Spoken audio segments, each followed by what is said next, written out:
All right, we're back. Graveyard Shift Movie Podcast, episode number 148. And this week, first off, no face cam. We're moving shit around in the house, and so it's just a mess in here right now. And so just decided to do no face cam this week. But besides that, we are watching the 1979 classic, the Amityville Horror.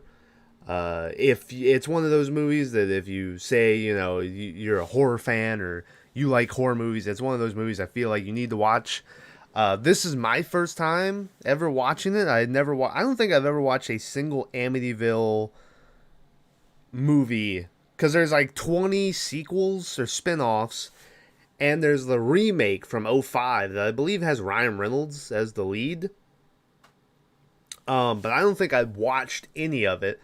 I just recently read a book about the true stories that horror movies base themselves off of. And one of the chapters was on the Amityville Horror. And it seemed really interesting. I didn't know there was any murder involved. And I'm a big true crime murder guy. So that instantly piqued my interest more than it had previously. So I was like, all right, let's check out this movie. If you remember back when we watched The Omen, I said how a lot of these 70s horror movie classics, they might not have aged well or, they're not as good as people thought they were when they came out. And The Omen surprised me, and I really liked The Omen. This movie is the definition of what I thought The Omen was going to be. I'm going to give this movie a 4 out of 10. I thought it was extremely boring. Nothing happens. If you watch this movie, nothing happens. There is no, it gets to, we'll go through the movie, but it gets to like the final night or whatever, and I'm like, ooh, there's going to be an ultimate showdown here. But there's never like a big moment that I'm like, oh man, that's, and maybe that's just because I'm so used to nowadays, extremely elaborate finishing pieces and stuff like that. But I mean, you look at The Omen, and look at how much stuff happens in The Omen. So many memorable scenes in The Omen. And this one, there's none of that. There's maybe one scene that I'll be like, all right, that was pretty cool. But besides that, it was a slog to get through. It's 2 hours long. So, 2 hour horror movies are a toss up a lot of the times. A lot of times they'll be, all right, we should have ended this at an hour 30. And sometimes they end up being, it's perfect. It's the perfect length. But this movie, God, it was so long. And just nothing was happening. And it kind of turns into The Shining, which I wasn't expecting at all. Yeah, I didn't like it. I didn't care for it. So, I'm going to give it a 4. Spoiler warning. I'm going to ruin everything about it. So, if you've never seen it before, you have been warned. As the movie started, the opening credits were rolling. And when the opening credits were rolling, I was looking at my phone. And I would glance up at the TV and like, all right, credits are still going. And I glanced up and I just saw Brolin. And I saw that the first name began with a J. And I was like, oh shit, Josh Brolin's in this. Because this was around the time when he must have got into child acting and stuff, right? Because he was, a teenager in the Goonies. So, I was like, oh, he must be one of the kids. But no, the main character who plays George Lutz in this movie is James Brolin. Josh Brolin's father. So he's in this movie. It was not Josh Brolin, but it was a Brolin. And can I just say that he has the best beard hair combo I've seen in quite a while. Probably since we watched The Thing, way back when we watched The Thing, and Kurt Russell in The Thing. Great beard hair combo for James Brolin in this time period. After the credits are done, the movie actually begins with a whole fucking family getting murdered during the night. with a shotgun. This guy's going into each room with a shotgun and just shooting people, and it's brutal. And when the cops in the corners and stuff arrive, we get a little title that pops up that says, during the night of something something 1978, a mom, a dad, and 4 children were murdered with no apparent motive.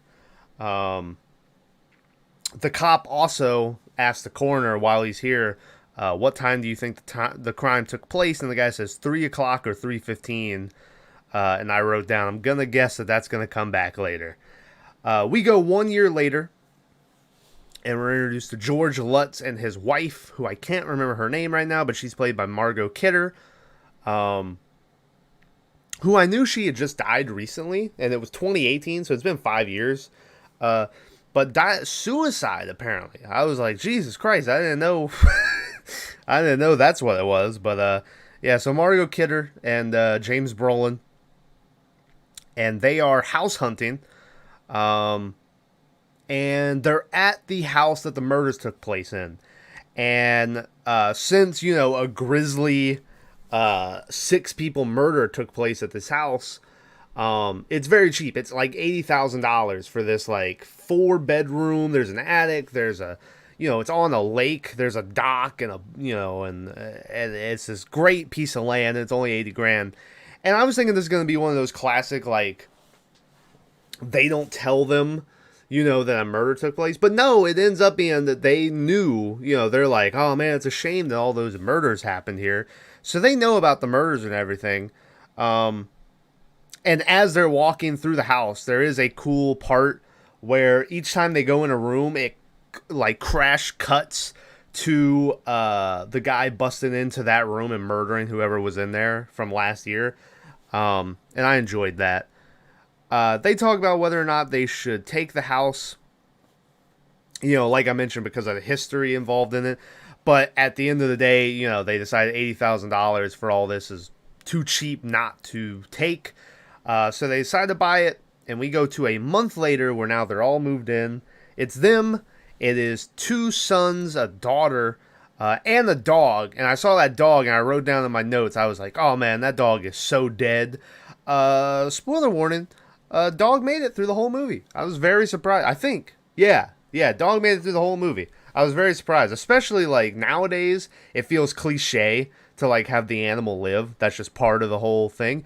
But back in the 70s, it was they were killing dogs like it was going out of style. So, I was very happy to see the dog in this one make it out. They are out back chilling with the kids, having some beers. Kids are running around fucking playing tag and shit.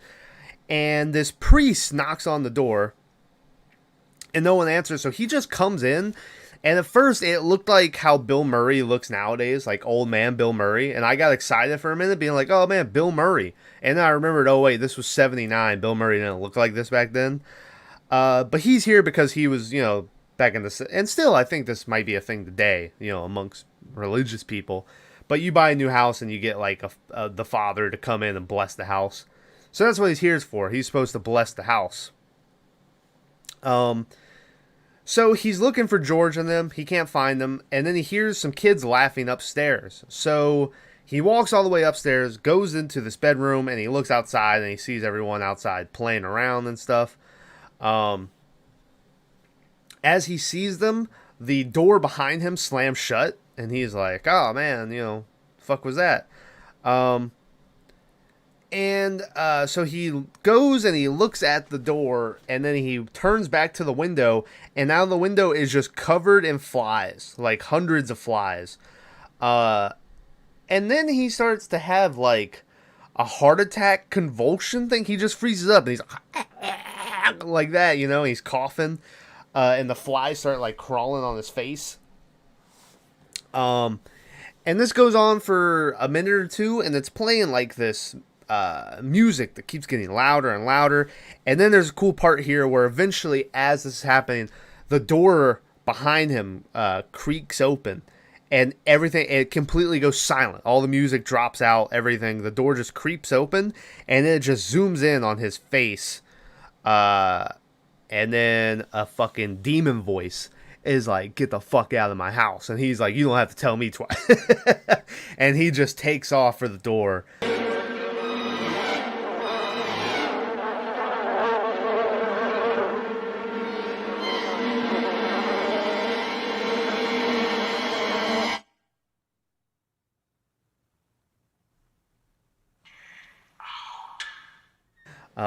And he gets out of there. So after that, the next time we come to George and them, George is complaining about it being cold in the house.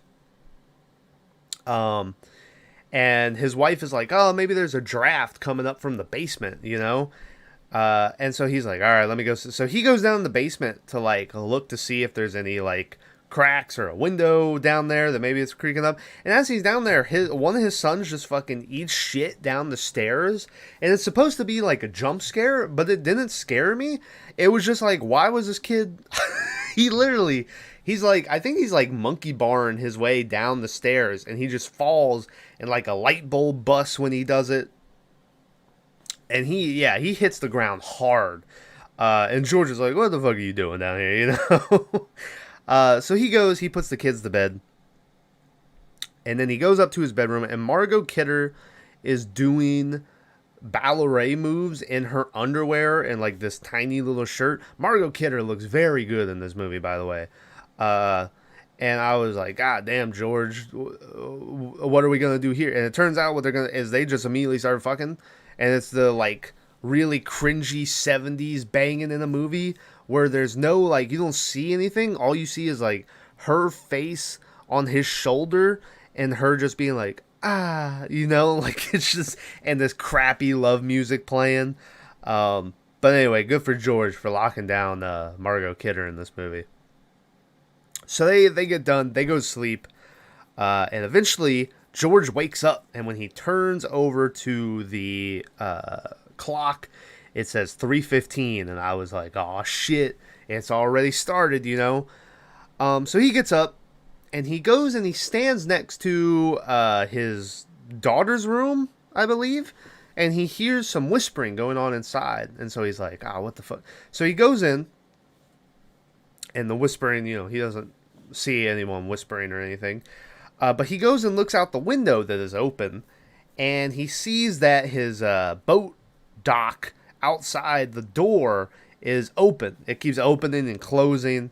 And he's like, what the fuck? You know, so he shuts the window, and he goes to leave the room. But before he leaves, it pans over, and we see the daughter's doll that's sitting in this rocking chair. And they had mentioned, you know, this is her favorite doll and she loves this doll and stuff.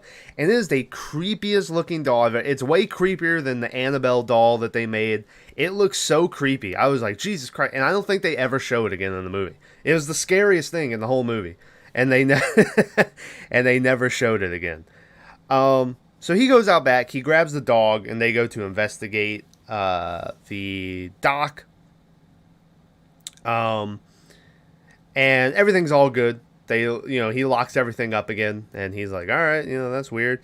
And he goes back inside and sits by a window where he can watch the dock still, and he lights a cigarette, and this fucking black cat just jumps up out of nowhere and hisses and shit.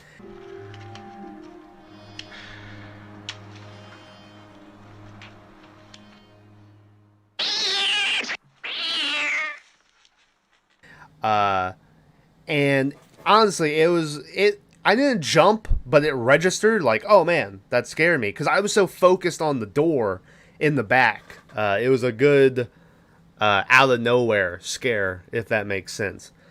Also, when I was reading about the Amityville Horror, that was a big part, is that dock door outside kept flipping and thrashing open and stuff. And I think that it went as far, like the guy would nail it shut and shit. Like, he really hated it. So then the next day, this is what I mean. I mean, at this point, they've only been there for I don't know how long, and this dude is already starting to look like Jack Torrance, from The Shining, where he's got like these dark, bags under his eyes, and he gets angry anytime Margot Kidder talks to him. He's out back like chopping wood, and she comes up behind him. And he's like, don't ever fucking come up behind me again, and gets really upset. And she's like, geez, sorry. And so she goes in the kitchen, leaves him alone. As she's in the kitchen, her daughter comes up to her, and she says, hey, Jody wants to go upstairs to my room and play. And the mom's like, who's Jody? And she's like, oh, she's right here. Jody's a girl as well, by the way. Which I can't remember if that's different. Because in real, the whole imaginary friend thing was real, but I think she kept telling everyone that her imaginary friend was a pig. And there's a big thing in this movie involving a pig. But I don't think she ever mentions a pig as Jody. She just keeps calling her she. But yeah, so classic imaginary friend, little kid has it, which is one day, if I have a child and they have an imaginary friend, I've watched too many of these movies, and I'm gonna be like, hey, knock that shit out. We aren't about that business here. So she's like, yeah, sure, go play with Jody, So the little girl leaves. Margot Kidder then calls up the priesthood, the fatherhood, wherever you would call to talk to, a priest or a father. And she calls him because she's like, hey, I was calling to check on Father so-and-so. He was supposed to come by and bless the house. And she's talking to like his apprentice. And the dude's like, oh yeah, well, he can't come to the phone right now. He's not feeling too good. And we see he's like he's fucking sick as fuck over in the corner. But he's like, hey, he did come to your house the other day. And she's like, no, we were out back all day doing stuff or whatever. And he's like, oh, I could have sworn, that he said he was going out to your house. And she's like, oh, it must be an accident or something, And he's like, all right, well, I'll let him know that you called and everything. And so they hang up. Later that day, this nun bitch shows up. And I don't know if she was just coming to, like, talk to them or, what. But she comes in, and there's this chime, this crystal chime. What's the things that hang from the ceiling? Chandelier. Above her, and it starts ringing, and she like looks up at it and starts covering her ears, and she just freaks out, and she's like, I can't stay here, I gotta go. And she just fucking leaves. She bolts out of the house. She gets in her car, and she drives maybe 20 feet and immediately pulls over and just starts puking, and it's the best puking noises I've heard in a long time. I'll make sure to include them in here because it's amazing.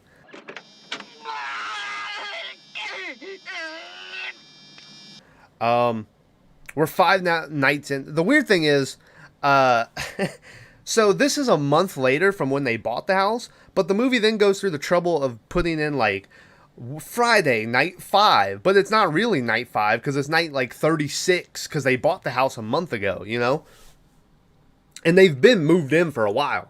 It's not like this is they've just moved in. They've been here for a month since they bought the house, So anyway, night 5, George is sitting in the living room. He's staring into the fire, just looking fucking crazy as fuck. That night, they go to sleep, and Margot Kidder wakes up at 3:15 screaming in the middle of the night, saying, she was shot in the head! She was shot in the head! Yeah, and so, that you don't want your wife waking up screaming that shit. Of course, he looks over at the clock, and it's 3:15.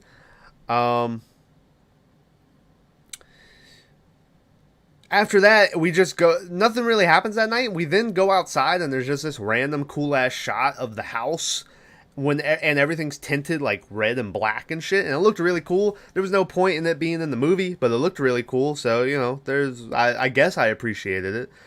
The next day, the priest, who, was all sick and shit, and his apprentice, are heading back to the Amityville house because he's like, something's going on there. We gotta go help. I get a bad feeling about that place, And the apprentice dude is like, sure, whatever, we'll go. Who cares, And the next thing you know, The priest starts doing his little choking thing again, and then the steering wheel on the car locks up.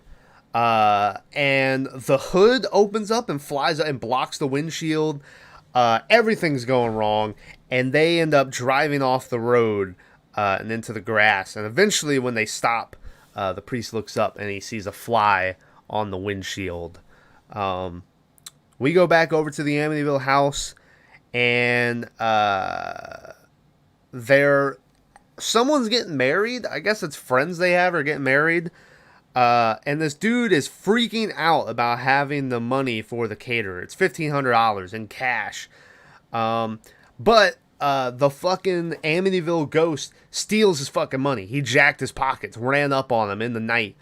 And he's looking for, and he can't find it. And he's like punching couches and shit. He's freaking out. And George is like, hey, fucking calm down. We'll just write this guy a check, you know? And he's like, he said it had to be cash. But the dude's like, nah, it's gotta be. He'll take whatever the fuck I give him. And at this point, George is looking more and more crazy as time goes on. So the dude doesn't want to argue with George, you know? So he's like, all right. So for some reason, they all go to the wedding except for the daughter. Like, the two sons go with them, but the daughter stays behind. And I guess that's because maybe she's too young. I don't know why I also kept getting the feeling that, like, the daughter didn't belong to George. I kept thinking that, like, it was a daughter she had from a previous relationship. I'm not 100% on that, but that's just a feeling, like, I kept getting. I don't remember if I read that, you know, or what the deal was, but it just always seemed like she wasn't his. And he even has a line coming up in a minute where he's like, your kid needs discipline or something.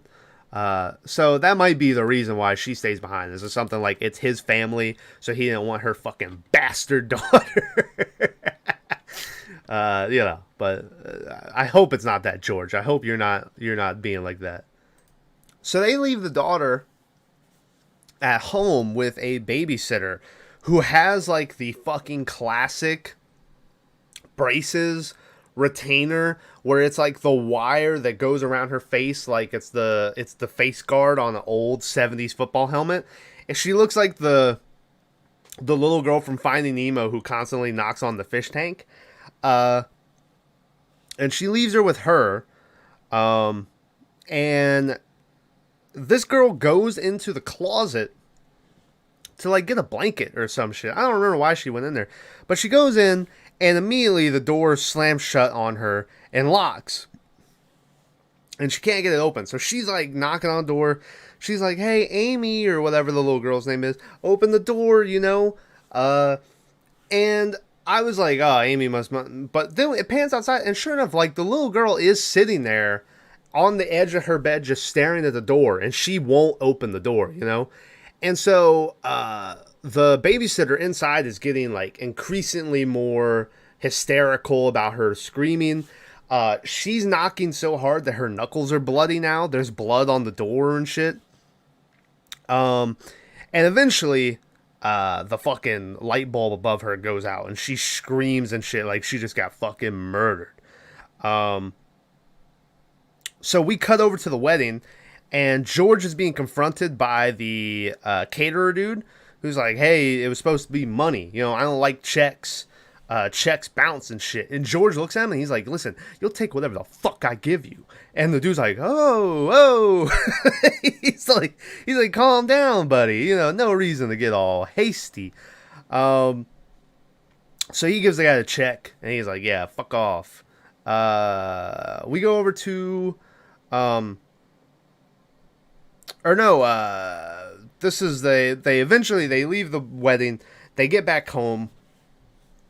And they find the babysitter in the closet. And they get her out, and she's crying. Her knuckles are all bloody, and she's like, the door locked. It wouldn't open. And George is like, there's no lock on this door. What are you talking about? And she's like, it wouldn't open. It locked. So he goes in the closet and opens it up himself, and it's perfectly, you know, it's perfectly good.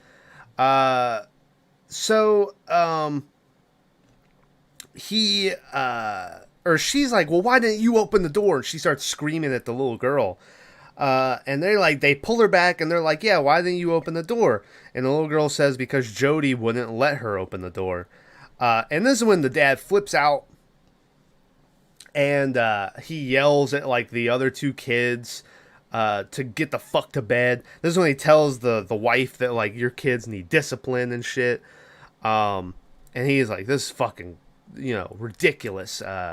And the wife and Margot Kidder yells at the daughter too, and she's like, why, fuck Jody or whatever. And then the scene ends with it zooming in at the daughter, and the daughter saying Jody doesn't like George. And then that's how that one wraps up. We go back over to the priest who is trying to get the church to agree to go and do an exorcism and a cleansing of the house. But they're like, listen, all this shit you've told us, it could easily be explained in other, with other reasons. We can't go blaming Satan about all this stuff. And this is a very real thing. I have read, like, the church has always been very, reluctant to go into exorcism territory and stuff. And it's just a thing they've always done. So it has to be like extreme circumstances or what they deem hard-boiled proof of a possession or a poltergeist or something like that. So, there's no this guy's just had some weird coincidences, is how they seem.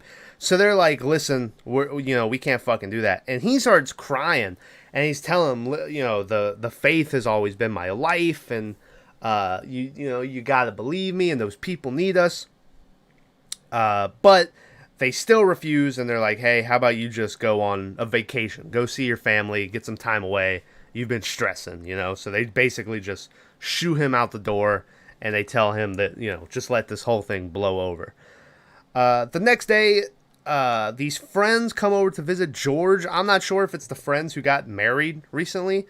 But they come over to visit George, and this dude and his wife, the wife won't even go inside. She just glances up at the house, and she's like, I don't want to go in there. And so she just stays in the car.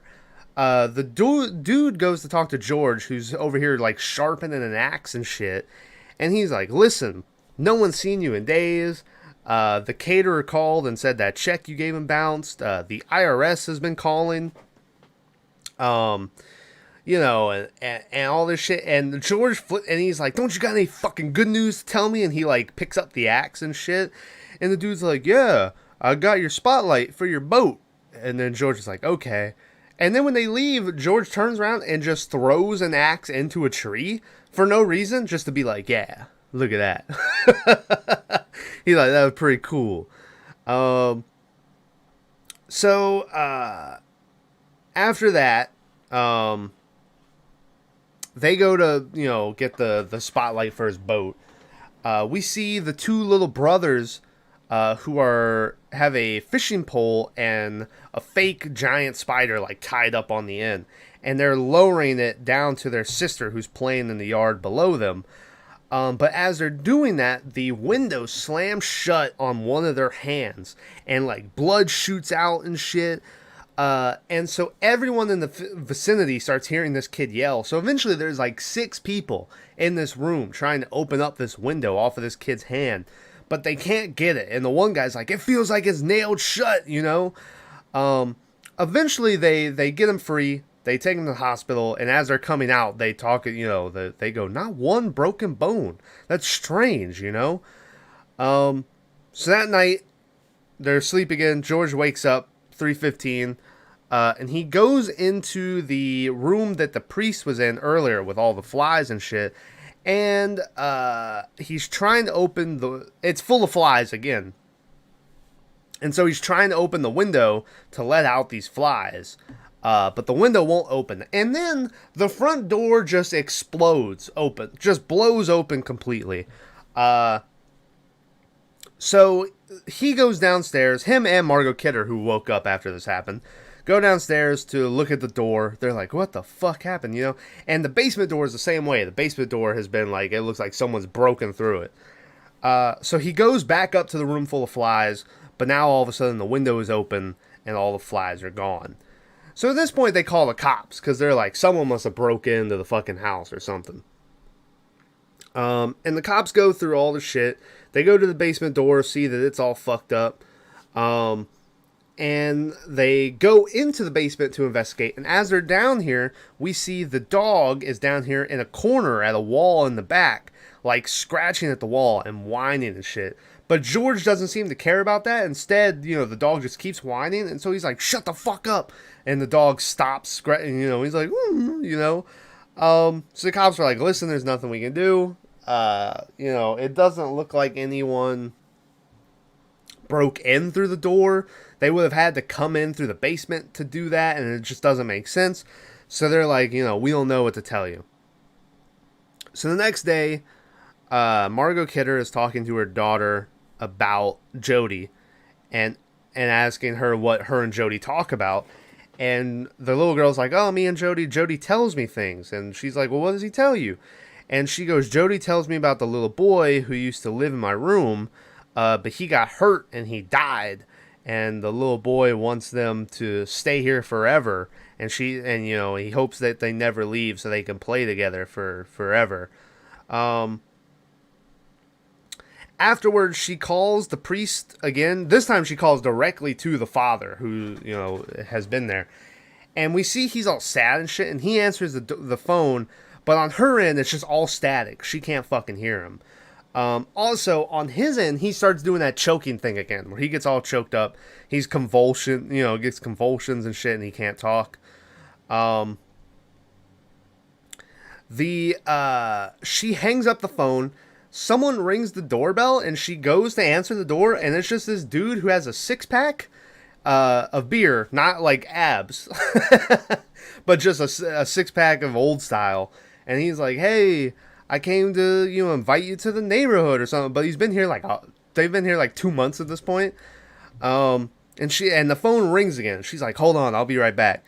So she leaves and answers the phone, but it's all static and shit. So she hangs up, goes back to the door, and the guy's gone. As I was reading the book, there is a story about a random guy who apparently just came into the house. I think it was supposed to be a priest, though, and he, prayed in the living room, and they thought that he, was supposed to be there, but it was just a random dude or something. So maybe that's what that's based off of. That's kind of what it reminded me of. But yeah, just a random guy. He never shows up again. He's gone. So. George is now going around town and stealing history books about, the town and shit.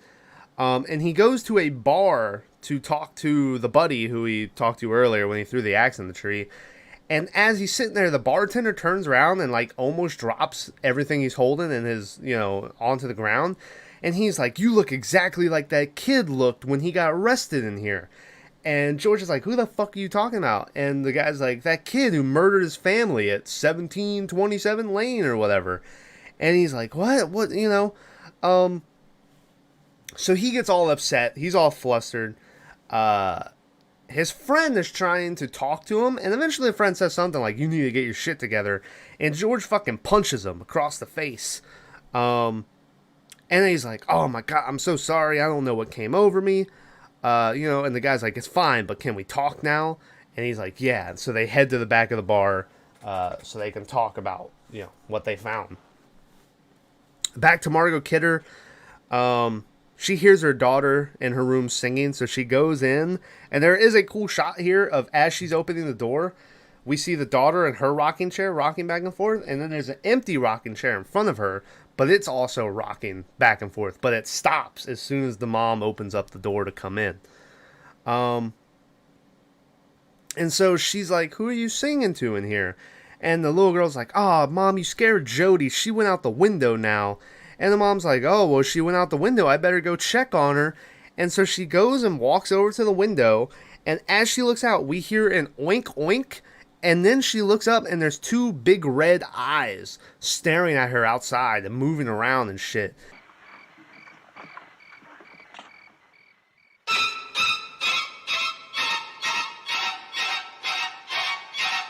And, and she's like, oh. And that's the first time that there's ever a pig mention with the oink oink in this movie. Back to the bar.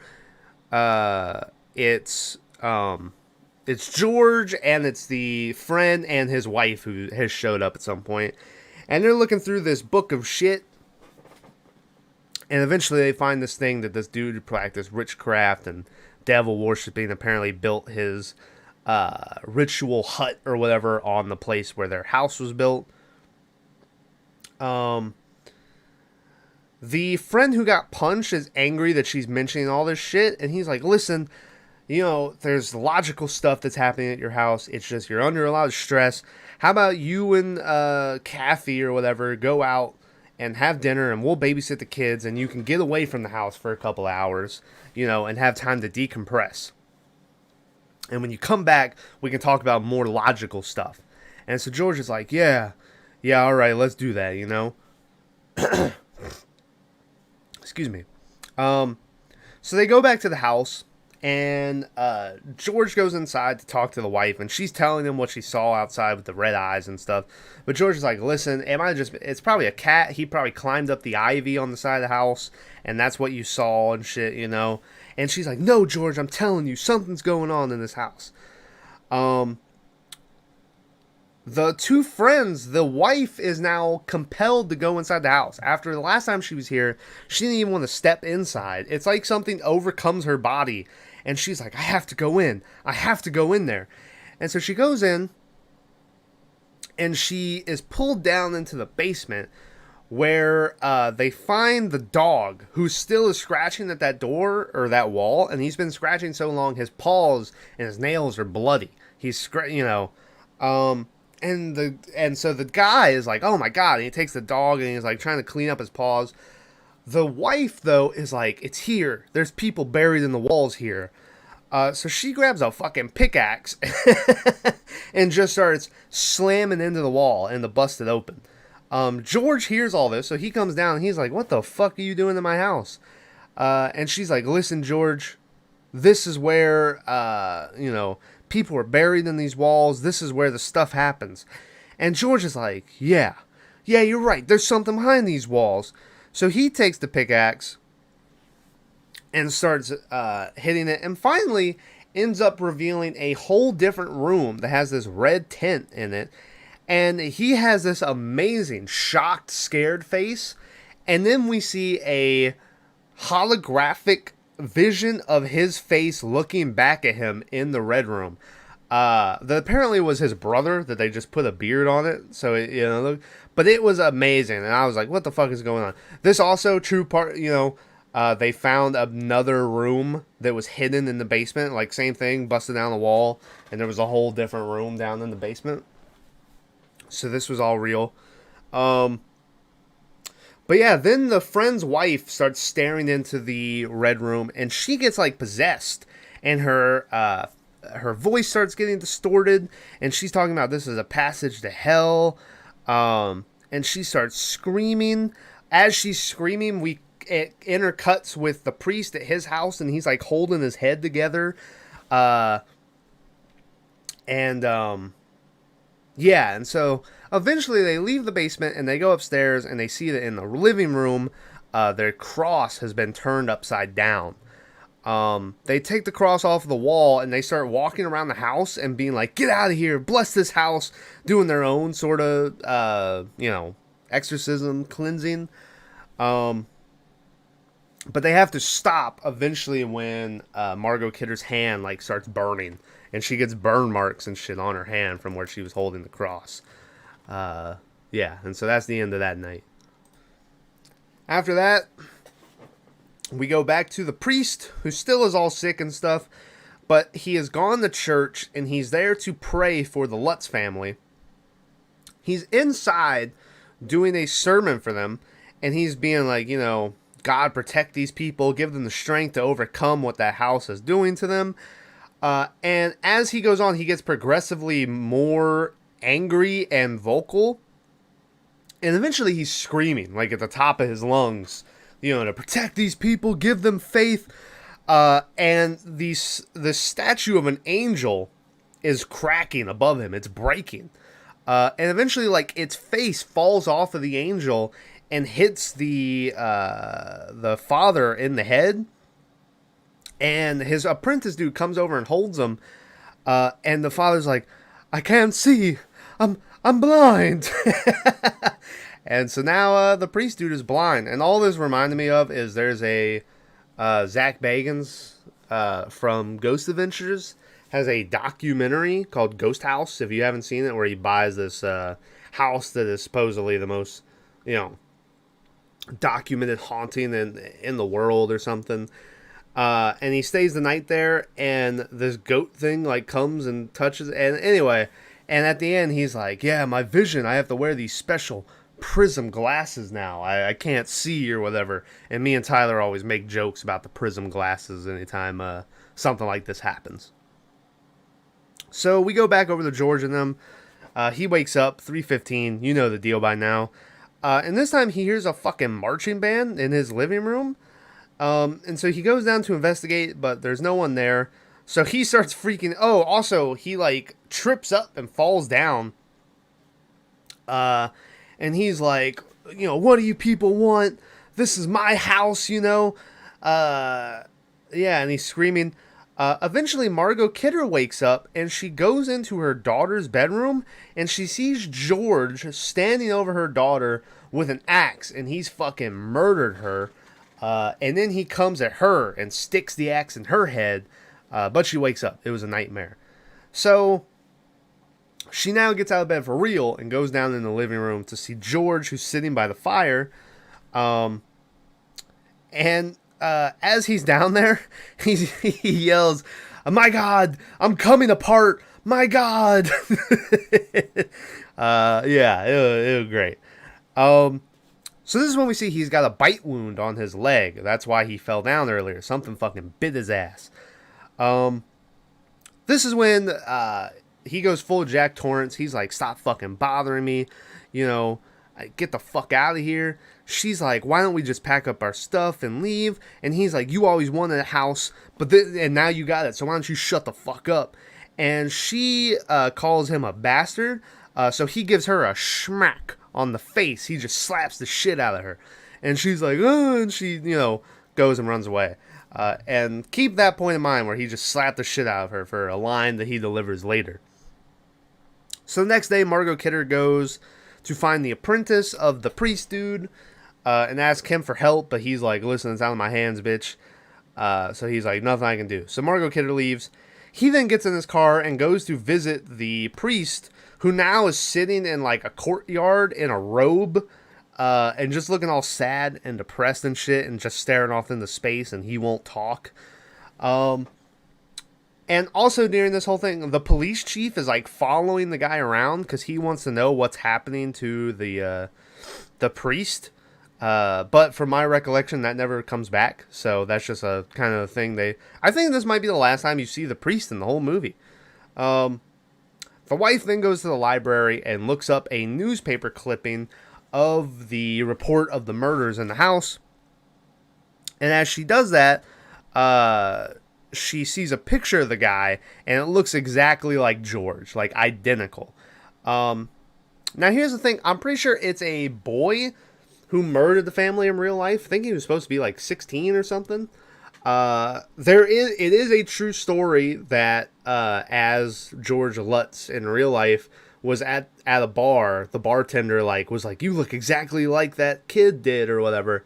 So that's true, but I don't think he had a full beard and hair, to be fair, I might be able to look up pictures of him and see him. So maybe I'll add that in, or maybe not. Maybe you can just look him up yourself. But either way, yeah, I don't know if there is any pictures of him. So she sees the newspaper clipping and she drives home, and as she's pulling up and it's storming, it pops up the last night, and I was like, oh shit, it's about to go down. She shows up just in time to look out the back door and see George running into the house with an axe out of the rain, looking fucking crazy, So George comes up and he's looking for his daughter.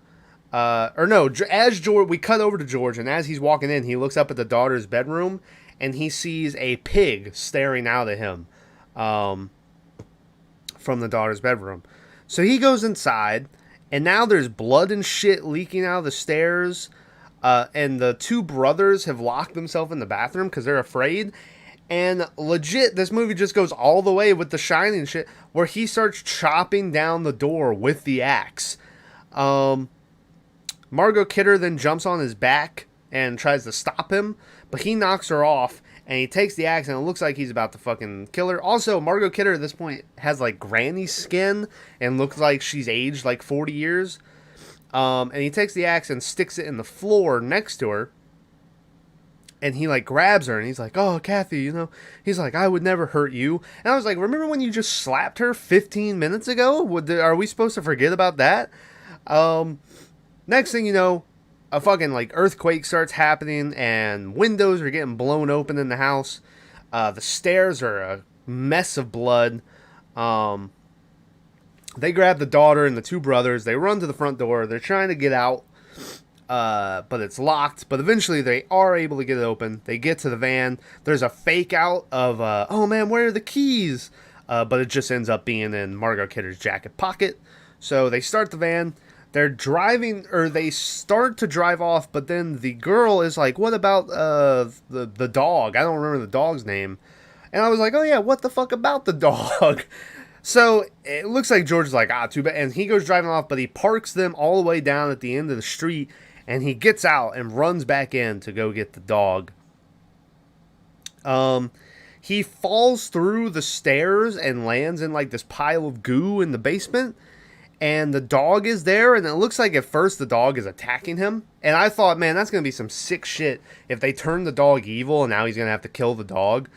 But no, the dog ends up just biting him by the arm to drag him out of the pile of goo. And then he picks up the dog, and they run out to the van, and they drive away. And the movie pops up that, the Lutz family never returned to their house to get their belongings. And they now live in another state. And that's the end of the movie. I do think that is incorrect. I seem to think that they ended up living in that house forever. I'm not entirely sure. There's one, once again, this was a collection of horror movies, but there's one where the people stayed in the haunted house. And the mom talks about how she had an experience where she walked in the kitchen and there was a whole nother family that looked like it was from like the 1800s who were like having breakfast. And one of the guys like looked over and saw her and like nudged the other guy and pointed at her. And she said that it just seemed like it was that the house was like a portal to another time, like a connection. And it gave her a greater sense of ease about what was happening at the house. Like, to them, she was a ghost, and it was just a portal to through time, is how she put it. But I can't remember if that's this house. It might not be. But yeah, anyway, but there you go. That is the Amityville Horror. This movie had a budget of $4.7 million, and it made a box office of $86.4 million. Let's go ahead and do best of, worst of. My best of is going to be... I'm going to say the scene when the father is all covered in flies and the music is crescendoing and then the door creaks open and everything just goes silent. I don't know why but I really like that. I don't know why it piqued my interest so much, but I really enjoyed it. Worst of... Worst of, I might just say, like, the final night is my worst. Because I was really expecting, like, a big payoff. Like, there was going to be some crazy. But nothing really, some windows blew open. And the guy saw a pig in a window. And that was it. Oh, and it turned into Evil Dead for a second. And the stairs bled. But yeah, there was no big payoff to me. I want them to fabricate some lies and just throw some shit that doesn't make sense at me here, but they didn't, and so it just kind of felt like a dud. And that's how I felt about most of the movie. It was just boring. It was long. Yeah, I just didn't. Yeah. But there you go. That's the Amityville Horror. You can go read up about it if you want, about the real story. It really is interesting reading the story. Um, there's also a very famous photo of these girls. They would start like levitating, and I think it was the Amityville house, yeah. And they would start levitating, and this photographer managed to capture it at one point. He managed to like get a photo of the girl levitating, but it's very fake looking, and it's been debated forever ever. Where it, I mean, she's right at the edge of the bed. So it just looks like she jumped off the bed. Yeah, here's a, now I'm looking. Yeah, everything looks like she's jumping off the bed in these photos.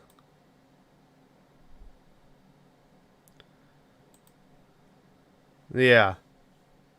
Hmm. It is a very creepy looking house, though. Also, though, the whole thing with the house is the windows kind of look like eyes, and it kind of looks like a big, scary, mean face. And the person who owns the house has replaced the window, so it doesn't look like that anymore. But yeah. Oh no! So here, yeah, yeah. Here's the guy that murdered them. No, he does kind of look like George. All right, I thought he was a fucking like a boy. So was he a son or was he just a dude? I know he said that the whole reason he killed them was because he heard the voices, and they mentioned that in the movie, and the priest talks about it. I heard the voices too, but yeah, Ronald DeFeo Jr. The American killing of his, yeah. So he killed his father, mother, two brothers, and two sisters in Amityville, Long Island, New York. Condemned to 6 sentences of 25 years to life, DeFeo died in prison on March 12th, 2021. Oh, he was married from 2012 to 2015. What the fuck? He was married from 2012 to 2015. 94 to 99 and 98 93. This dude's getting more pussy than me, and he was a murderer. Well, I guess to be fair, a lot of murderers get pussy one way or another. That's a bad joke. Don't fucking joke about that. Anyway. Yeah, so shout out this guy. Pretty cool fucking guy. Oh yeah, I got some pictures of them carrying out the bodies. Cool stuff. Cool stuff indeed. Alright, well there you go. That is the end of the Amityville Horror. I have no idea what I'm picking next week. I just realized I haven't looked up anything. I literally have zero. Alright, well I don't know. Next week it's gonna be a toss-up. I need to sit down and add some movie. Maybe I'll do Evil Dead Rise. Maybe that'll be next week's episode. Yeah. Yeah, I can do that. Alright, yeah, next week episode, Evil Dead Rise. We'll talk about the brand new movie. Yeah, that sounds about right. But I do need to sit down and add some movies to the list. So, anyway. So yeah, next week, Evil Dead Rise. Go check out the gaming channel. Dead Island 2 video came out this week. A lot of people watched it. They seem to like it, so I hope you like it too if you go and check it out. And, you know, more stuff will be coming out there. I'm still playing through Sleeping Dogs. Got to finish that game up. Me and Maverick are probably going to play Dead Rising 2. Play through that game. Yeah, I got a whole there's about to be a whole Resident Evil marathon. I'm planning on going through. There was a time in the gaming channel where I was just kind of making. I was bored with it, and now I'm like fully back into it. Like I really enjoy making stuff for it. And me and Maverick played through It Takes Two, but they just came out in like hour and a half long parts, and I didn't really edit them all that good. So I'm thinking about just going through all the It Takes Two parts and chopping out the best moments and putting it in like a big best of It Takes Two. So that might be coming out soon. Well, not soon because it's a lot of stuff to watch through, but keep an eye out for that eventually, hopefully. But besides that, come back next week, Evil Dead Rise. I will see you guys then. Bye-bye.